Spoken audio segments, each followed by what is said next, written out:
एक आम आदमी हूँ जिसकी कोट की आस्तीन तक फटी हुई है। जिनी कहते हैं लेकिन दिखने में आप कंगाल नहीं लगते।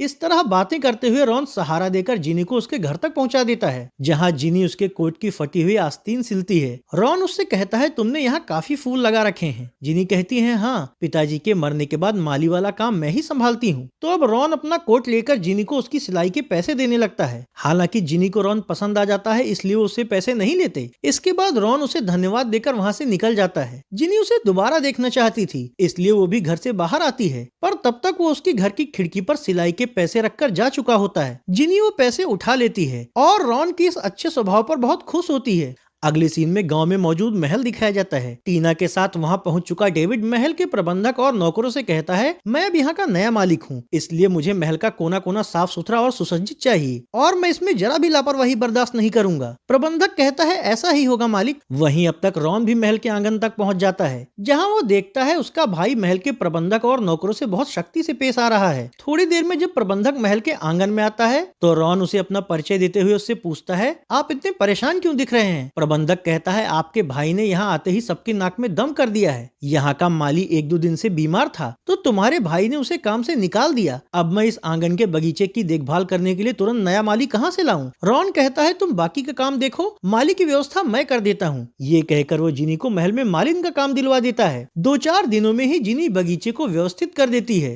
रॉन उससे कहता है मुझे पता था कि ये काम तुमसे बेहतर कोई नहीं कर सकता। तो जिनी उसे धन्यवाद देते हुए कहती है इस काम से कम मुझे अपना घर चलाने में कुछ तो मदद मिलेगी। इसी दौरान महल की बालकनी पर टीना आती है। रॉन उससे कहता है क्या तुम मेरे साथ कुछ देर यहाँ बैठ सकती हो। टीना कहती है नहीं, मेरे पास वक्त नहीं है। वैसे भी आज शाम को शहर के नामी गिरामी लोगों को भोज पर बुलाया गया है, यहाँ का काम निपटाकर तुम भी वहाँ आ जाना। इस पर रॉन उसकी खूबसूरती की तारीफ करता है, लेकिन वो फिर भी उसके पास नहीं आती। इससे पहले से ही उसके प्यार में दुखी रॉन उसे अंदर जाते हुए बड़ी ही हसरत से देखने लगता है। ये सब देख सुन रही जिनी ये समझ जाती है कि रॉन उस मतलबी टीना से एक तरफा प्यार करता है। अगले दिन एडम को जिनी के घर जाते हुए दिखाया जाता है। उसे भी जिनी पसंद आ गई थी, इसलिए वो उसके खाने के लिए कुछ चीजें ले जाता है। पर जिनी की माँ उससे कहती है जिनी को महल में काम मिल गया है, बदले में उसे वहीं रहने खाने की व्यवस्था दी गई है, इसलिए अब वो यहाँ नहीं आ पाती। ये सुनकर एडम सोच में पड़ जाता है। उधर शाम हो जाने पर महल में भोज शुरू हो जाता है, जहाँ शहर के नामचीन लोग खाना खाते हुए डेविड से कहते हैं हमने सुना है कि यहाँ लोग मानते हैं कि जंगल में कोई अलौकिक शक्तियों वाला रक्षक रहता है, जो जंगल की पहाड़ी में मौजूद किसी रहस्यमयी खजाने की रक्षा करता है, और उस रक्षक के डर की वजह से ही लोग जंगल में अनैतिक गतिविधियां करने से बचते हैं। डेविड कहता है ये सब किस्से कहानियां हैं, तो उसके बगल बैठा हुआ प्रोफेसर कहता है मैं